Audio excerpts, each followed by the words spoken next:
העולם מתאחד נגד הבנקים, זה יקרה בשבת הקרובה. גם בישראל יש מי שמתארגן למחות נגד השיטה. מתן חודרוב מספר לנו שלום. שלום שרון. בואו נתחיל אצלנו, מה מתוכנן?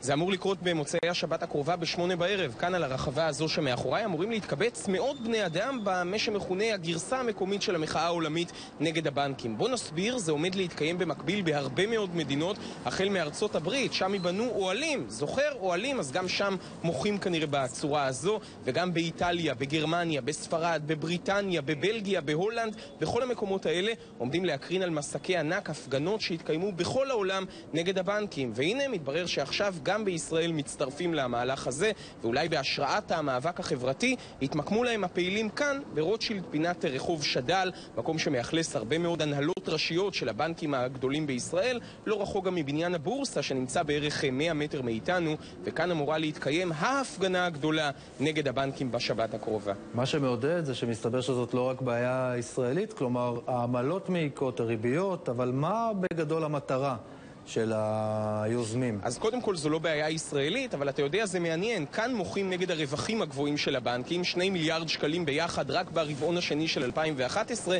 אבל שם בעולם מוחים על עניינים קצת אחרים, למשל השחיתויות והחזירויות שהובילו לנפילת הבנקים, לקריסת מניות הבנקים, לכך שהמון אנשים ברחבי העולם נשארו בלי עבודה, בלי אשרה, עם חובות אבודים. אז המציאות הכלכלית קצת שונה אולי בישראל ובעולם. כאן מקווים בעיקר לשים סוף למה שמכונה החזירות או התיאבון המשתולל של הבנקים, בגלל העמלות הגבוהות, בגלל הריביות הבלתי נסבלות על המשכנתא ועל ההלוואות האחרות, ובעיקר בגלל מדיניות האיפה ואיפה של הבנקים. איך יכול להיות שלנוחי דנקנר מוחקים הלוואה כשהוא קונה את מעריב, ומצד שני גברת כהן מחדרה, גם כשהיא חייבת 5,000 שקל לבנק, כבר ימצאו את הדרך אליה. ואתה יודע מה שרון, למה שאני אסביר? בוא נשמע דברים שאומרת לנו הערב אחת ממארגנות האירוע הזה, בעצם מי שפתחה את האיבנט בפייסבוק והתחילה את המהלך שעומד להתרחש כאן במוצאי השבת הקרובה.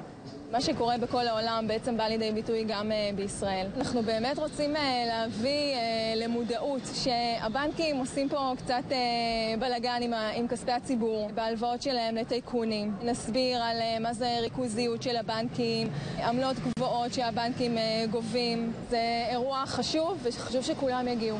בשלב הזה מדובר על הפגנה חד פעמית, אבל אתה יודע, גם על הפגנת האוהלים אמרנו בתחילת הדרך שיהיה איזה אירוע קיקיוני או חד פעמי שאמור להימשך יום-יומיים ולהסתיים. מהניסיון הקצר שיש לנו בחודשים האחרונים אנחנו יכולים ללמוד שברור לנו איך האירועים האלה מתחילים, אף פעם לא ברור לנו איך הם מסתיימים. ואתה יודע מה? אם זה משתלב במחאת המזון ובמחאת הדיור ובדיוני ועדת טרכטנברג, יכול להיות אפילו שזה יצבור עוד תאוצה. מוצא שליד הבורסה, מתן, תודה. תודה לך שרון, להתראות.